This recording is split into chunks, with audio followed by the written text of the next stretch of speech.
Hello friends, I welcome you again to my channel DLI dedicated to learn and improve. आज के video में मैं बात करने जा रहा हूँ सैलरी पैकेज अकाउंट्स के बारे में। What is salary package account? Friends, हम लोग अपना सेविंग अकाउंट खुलवा कर रखते हैं। सेविंग अकाउंट में merely about 2.5% interest annual basis पे मिलता है। लेकिन बहुत से बैंक्स होते हैं वो सैलरीड एम्प्लॉयज़ के लिए अलग से बेनिफिट्स ऑफर करते हैं, क्योंकि if you are a salaried person तो आप एक तरह से अपने बैंक को गारंटी दे रहे हैं हर महीने एक फिक्स्ड अमाउंट मेरी तरफ से आपके बैंक में आता रहेगा, जिसको इन्वेस्ट करके आप भी ग्रो कर सकते हैं। तो ऐसे में बैंक्स जो हैं आपको कुछ ना कुछ बेनिफिट देते हैं। मैं यहाँ पर कुछ आपको सैंपल दिखा देता हूँ। ये मैंने जस्ट गूगल ही किया है, HDFC salary package account benefits. तो HDFC सैलरी पैकेज में क्या बेनिफिट दे रहा है वो आपको यहाँ दिख रहा है। ICICI बैंक में सैलरीड अकाउंट खुलवाते हैं तो ICICI बैंक क्या बेनिफिट देता है वो आप यहाँ देख सकते हैं। फ्रेंड्स, ज़्यादातर बेनिफिट जो हैं वो बहुत माइनर हैं। फॉर एग्जांपल, आपका जो डेबिट कार्ड के एनुअल चार्जेस हैं वो वेव ऑफ हो जाते हैं अगर आप सैलरी पैकेज अकाउंट ओपन करवाते हैं, जिसमें merely 200 rupees plus GST per year deduct होता है फिजिकल डेबिट कार्ड के लिए, बस वो वेव ऑफ हो जाता है। SMS के चार्जेस जो हैं जो क्वार्टरली बेसिस पे मेयरली 15 रुपीज़ प्लस GST लगते हैं और एनुअल बेसिस पे 60 रुपीज़ प्लस GST हुए, वो वेव ऑफ हो जाते हैं। चेकबुक जिसके चार्जेस वैसे ही बहुत नॉमिनल होते हैं लेकिन वो भी वेव ऑफ हो जाते हैं। हर महीने लगभग 25 चेक लीव्स जो हैं वो आपको फ्री में अवेलेबल करवा दिए जाते हैं। अगर आप अमाउंट ट्रांसफ़र करते हैं तो NEFT और RTGS इसके चार्जेस ज़ीरो कर दिए जाते हैं। अगर आप डिमांड ड्राफ्ट बनाए, जिनकी ज़रूरत बहुत कम ही लोगों को पड़ती होगी, तो उसके ऊपर कोई चार्जेस आपसे नहीं लिए जाते। अब जिन लोगों का भी सैलरीड अकाउंट है, इट इज़ अनलाइकली कि उसमें ज़ीरो बैलेंस वो मेंटेन करे, बट स्टिल अगर आप ज़ीरो बैलेंस भी कर लेते हैं तो कोई पेनल्टी आपसे चार्ज नहीं की जाती। तो इस तरह के बेनिफिट जो हैं वो यूजुअली आपको सैलरी पैकेज अकाउंट में मिल जाते हैं। But apart from these minor benefits, जो मेन चीज़ मुझे दिखाई देती है वो ये है कि बैंक्स आपको एक हैंडसम कवर एक्सीडेंटल इंश्योरेंस की फॉर्म में देते हैं, जिसके लिए आपको कोई भी प्रीमियम पे नहीं करना होता अगर आपका सैलरीड अकाउंट बैंक में है। यह अमाउंट आपकी मंथली इनकम के हिसाब से वेरी कर सकता है। कुछ बैंक 10 लाख, 20 लाख, 30 लाख, 40 लाख तक का एक्सीडेंटल इंश्योरेंस कवर देते हैं और कुछ लोग 1 करोड़ तक का भी इंश्योरेंस कवर देते हैं। तो इस तरह के बेनिफिट लेने के लिए इट इज़ मैंडेटरी कि आपका अकाउंट सैलरी पैकेज अकाउंट की फॉर्म में ईयर मार्क्ड हो। एंड मोस्ट इंपॉर्टेंटली, जो जो बेनिफिट हैं आप ब्लैक एंड वाइट में अपने पास लेकर रखें और अपनी फैमिली को उसके बारे में बता कर रखें, ताकि जस्ट इन केस कोई इंसिडेंट होता है, योर फैमिली इज़ अवेयर कि क्या क्या बेनिफिट्स के लिए दे आर एंटाइटल्ड और ज़रूरत पड़ने पे उन बेनिफिट्स को वो अवेल कर सकें। Friends, you might be aware that Department of Financial Services is a department under Ministry of Finance, Government of India. Department of Financial Services सारे बैंकिंग रिलेटेड मैटर्स को डील करता है। अभी recently department of financial services ने एक initiative लिया है जिसमें उसने सभी गवर्नमेंट बैंक्स के साथ कोलैबोरेट करते हुए नए सैलरी पैकेज अकाउंट्स को अनाउंस किया है। इसके बारे में इंफॉर्मेशन आप कहाँ पर देख सकते हैं? मैंने गूगल में लिखा DFS, सो जो पहली ही वेबसाइट है that is department of financial services की। इस पर आप क्लिक करेंगे, लेट्स से मैं इंग्लिश सेलेक्ट कर देता हूँ और यहीं पे टॉप पे दिख रहा है salary account package for central government employees. मैं इसको क्लिक करता हूँ तो आप देख पा रहे होंगे यहाँ आपको सारी इन्फॉर्मेशन अवेलेबल है।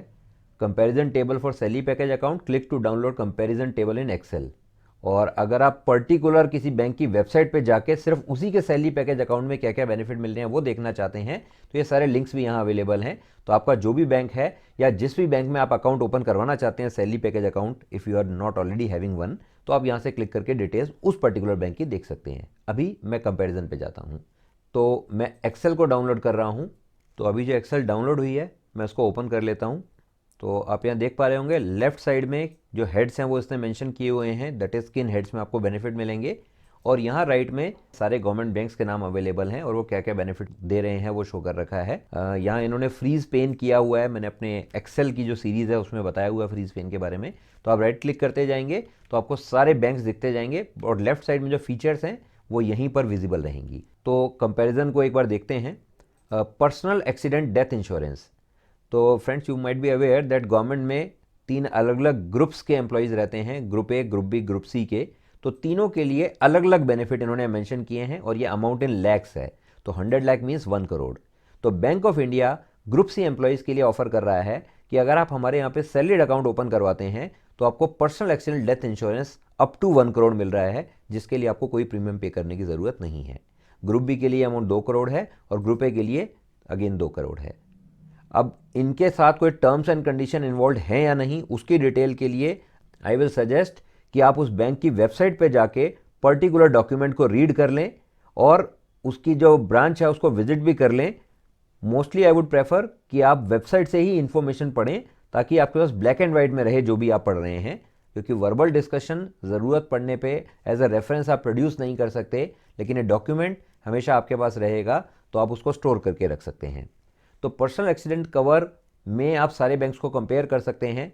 इसके लिए आप क्या कर सकते हैं कि आप 3-3, 4-4 बैंक करके इस एक्सेल शीट का प्रिंट ले सकते हैं और हाइलाइटर लेके कंपेयर कर सकते हैं कि जिन बेनिफिट्स को आप यूजफुल समझते हैं उनमें कौन बैंक जो है ज़्यादा बेनिफिट ऑफर कर रहा है। अगर आपका ऑलरेडी कहीं पे सैलरी पैकेज अकाउंट है तो आप कंपेयर कर सकते हैं कि मेरा एग्जिस्टिंग बैंक और यहाँ जो बैंक्स के बेनिफिट लिखे हैं उनमें से कौन मेरे लिए ज़्यादा बेटर ऑफर्स दे रहा है, so that if needed you can take a decision कि आप एक नया सैलरी पैकेज अकाउंट ओपन कर लें और आगे से आप अपनी सैलरी वहाँ पर रिसीव करें। सेकेंड है air accident insurance. Air accident insurance में यूजुअली एक टर्म एंड कंडीशन लिखी होती है बैंक की वेबसाइट पर कि आप एयर एक्सीडेंट के केस में अगर डेथ होती है तो आपको इतना बेनिफिट मिलेगा, प्रोवाइडेड कि आपने जो प्लेन की टिकट बुक करवाई हो वो उसी बैंक की नेट बैंकिंग के थ्रू बुक करवाई हो या उसका डेबिट कार्ड यूज करते हुए करवाई हो। तो आपने किसी अदर मोड से अगर टिकट बुक करवाई हो या क्रेडिट कार्ड के थ्रू करवाई हो तो यूजुअली ये बेनिफिट नहीं मिलता है। दैट्स व्हाई आई सेड कि फाइनल टर्म्स एंड कंडीशन के लिए आप रेस्पेक्टिव बैंक्स की वेबसाइट पर जाकर चेक कर लें तो अच्छा रहेगा। और कुछ बैंक ये भी मेंशन करते हैं कि if you are on official duty और उसमें डेथ होता है तो इन दैट केस ऑल्सो हम एयर एक्सीडेंट इंश्योरेंस का जो अमाउंट है ये आपके नॉमिनी को प्रोवाइड करवा देंगे। और इसी तरह अगर टोटल या पार्शियल डिसेबिलिटी होती है तो कितना अमाउंट मिल सकता है वो भी यहाँ पे मेंशन किया हुआ है। नेक्स्ट जो इंपॉर्टेंट बेनिफिट यहाँ पे मेंशन है that is term life insurance. Term insurance के बारे में आप लोग ऑलरेडी जानते होंगे। अगर आप कुछ अमाउंट एक कंपनी को पे करते जाते हैं जिससे आपने टर्म इंश्योरेंस परचेज किया है तो उसमें क्या है, एक फिक्स्ड प्रीमियम आप उसको कंटिन्यूसली पे करते जाते हैं जो कि आपको वापस नहीं मिलना है। लेकिन अगर डेथ हो जाती है तो जो सम एश्योर्ड है वो आपके नॉमिनी को प्रोवाइड कर दिया जाएगा। अगर लेट्स से आपने 60 ईयर्स तक टर्म इंश्योरेंस लिया है और 60 ईयर्स तक अगर कुछ इंसिडेंट नहीं होता है, इन दैट केस जो भी आपने प्रीमियम टर्म इंश्योरेंस के लिए पे किया था वो वापस नहीं मिलेगा। और अगर कोई इंसिडेंट हो जाता है, डेथ हो जाती है पर्सन की, तो इन दैट केस उनके नॉमिनी को ये बेनिफिट मिल जाते हैं। तो यहाँ पर जो ल्यूक्रेटिव चीज़ है वो ये कि सर्टेन अमाउंट का इंश्योरेंस कवर बैंक की कॉस्ट पे आपको मिल रहा है, दैट इज आपको उसके लिए कोई प्रीमियम पे करने की ज़रूरत नहीं है। तो बैंक ऑफ इंडिया मेरे सामने ही खुला हुआ है, तो इसमें 10 लाख दिखा रहा है ग्रुप सी एम्प्लॉय के लिए एंड 15 लाख ईच है ग्रुप बी और ग्रुप ए एम्प्लॉय के लिए। इसी तरह और बैंक्स का भी अगर आप देखना चाहें, एसबीआई एक बड़ा बैंक है, इसका भी देख लेते हैं क्या बेनिफिट दे रहा है। ये 10 लाख तक का कवर दे रहा है टर्म इंश्योरेंस में। एक रॉयल कैटेगरी है जिसमें IAS, Indian administrative services, Indian police services and Indian foreign services इसके एम्प्लॉई आते हैं, उनके लिए ये बेनिफिट 20 लाख तक है। टर्म इंश्योरेंस का अमाउंट अगर आपको बढ़ाना है तो वो अकाउंट होल्डर की कॉस्ट पे बढ़ाने का ऑप्शन है।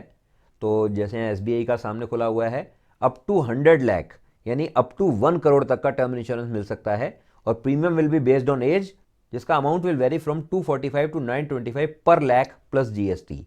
रिसेंटली जो जीएसटी रिफॉर्म्स हुए थे उसमें टर्म इंश्योरेंस पे जीएसटी जीरो कर दिया गया है, तो होपफुली इसमें जीएसटी नहीं होगा। बट अगेन इन डिटेल के लिए अगर आप अपने बैंक में विजिट करके या उस पर्टिकुलर बैंक जिसमें भी आप सैलरीड अकाउंट खुलवाना चाहते हैं या अपने एग्जिस्टिंग अकाउंट को सैलरीड अकाउंट में कन्वर्ट करवाना चाहते हैं तो उसकी वेबसाइट पर जाकर आप डिटेल पढ़ लें तो वो ज़्यादा अच्छा रहेगा। और इंपॉर्टेंट बेनिफिट अगर हम देखें तो एक मेडिकल इंश्योरेंस भी जो है वो कवर कर रहे हैं, लेकिन मेडिकल इंश्योरेंस के लिए कॉस्ट जो है वो अकाउंट होल्डर को मेनली पे करनी पड़ेगी। जो बेस प्लान है उसके लिए कुछ बैंक्स अपनी तरफ से कवर दे रहे हैं, जैसे यहाँ पर ये इंडियन बैंक में लिखा हुआ है कि 2 लाख तक का कवर बैंक की कॉस्ट पर मिलेगा और कवर सिर्फ अकाउंट होल्डर के लिए, उसके फैमिली मेंबर्स के लिए नहीं है। लेकिन टॉपअप के लिए जैसे आप यहाँ एसबीआई में देख सकते हैं कि कॉस्ट अगर अकाउंट होल्डर बियर करता है तो सेल्फ एंड फैमिली के लिए जीआईसी ग्रुप इंश्योरेंस कवर मिल रहा है, जिसमें 1 to 2 अडल्ट्स और 2 चिल्ड्रन ये कवर हो जाएंगे। अदर देन दिस जो एक काफ़ी इंपॉर्टेंट बेनिफिट आपको सैलरीड अकाउंट में मिलता है वो है स्वीप इन आउट फैसिलिटी। ये क्या है? Sweep transfer. कुछ बैंक्स इसको एमओडी कहते हैं, मल्टी ऑप्शन डिपॉजिट, कुछ बैंक्स इसको कहते हैं फ्लेक्सी डिपॉजिट।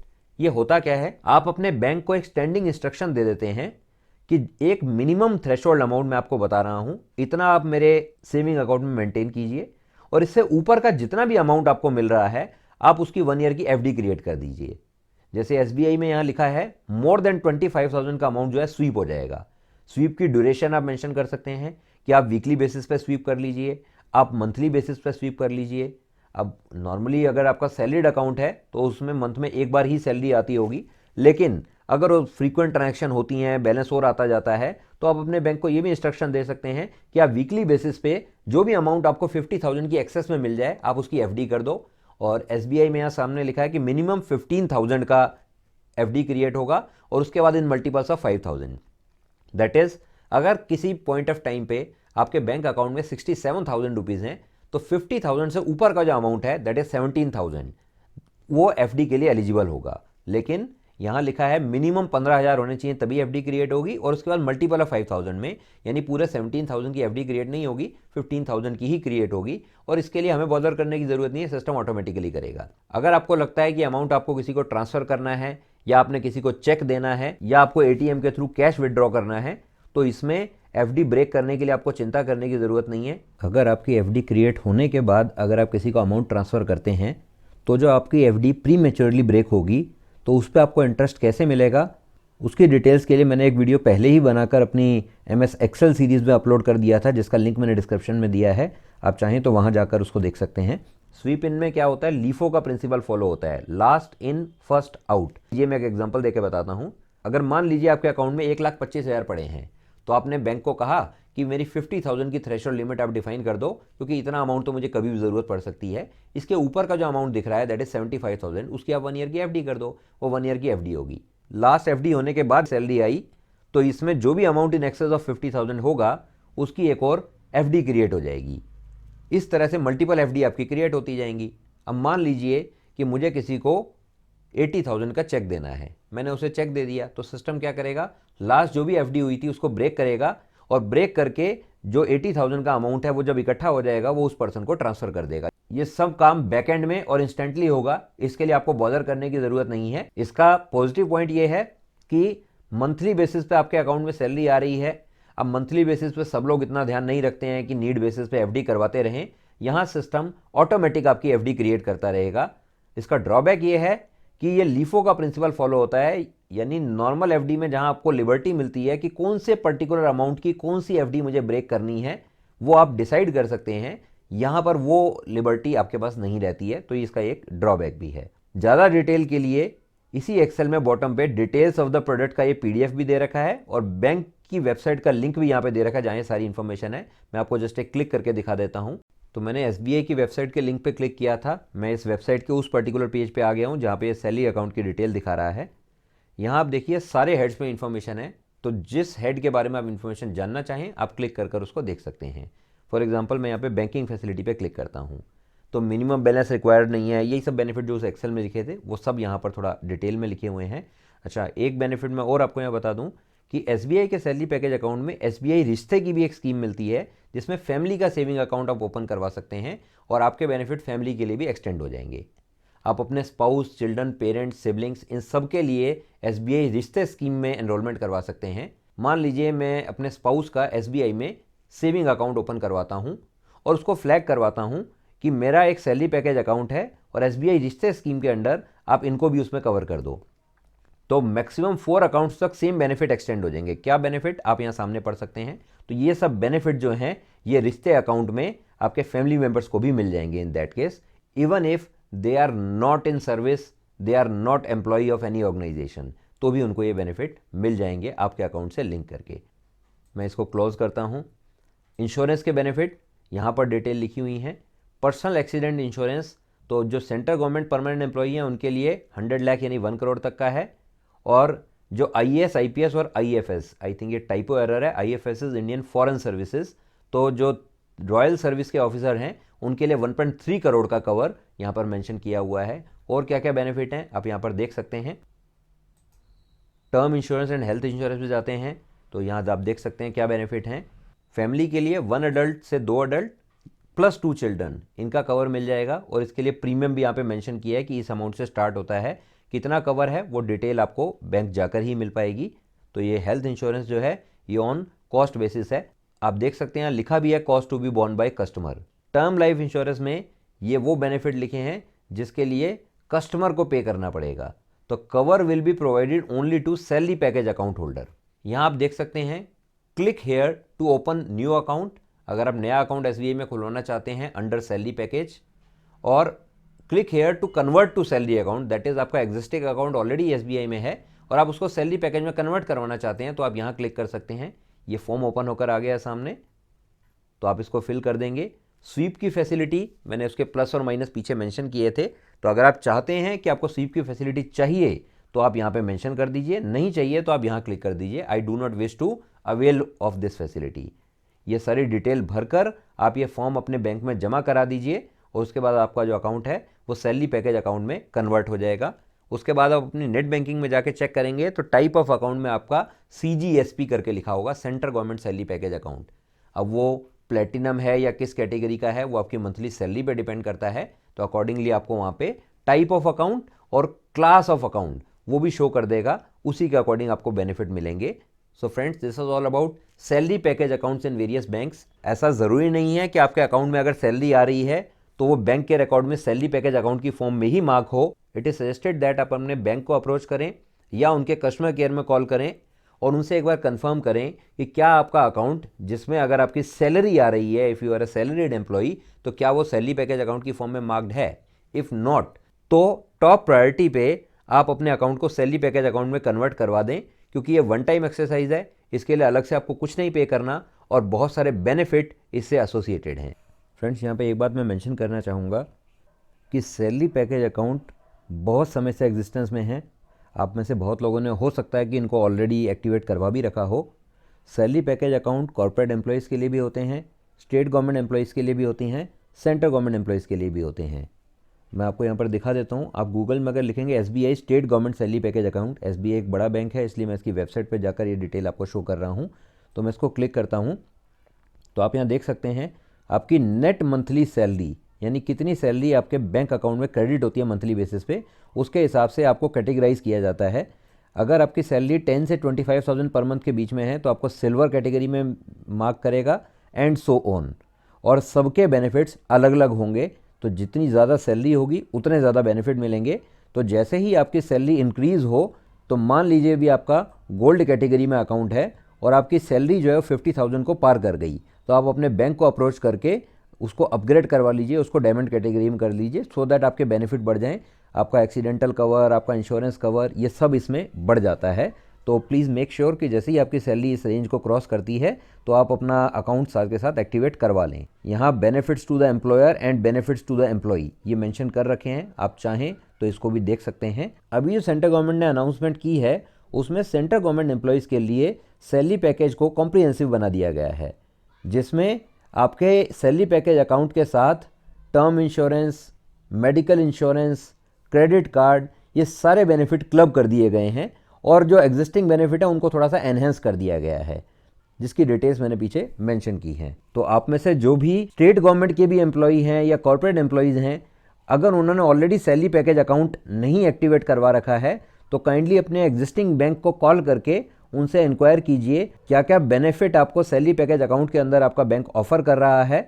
और अगर आपको लगता है कि ये बेनिफिट सफिशिएंट नहीं है और कोई और बैंक बहुत अच्छे बेनिफिट दे रहा है, इन दैट केस आप किसी अदर बैंक में सैलरी पैकेज अकाउंट खुलवा के अपने ऑफिस में उसको अपडेट करवा सकते हैं। Thank you so much for taking out your time and watching this video.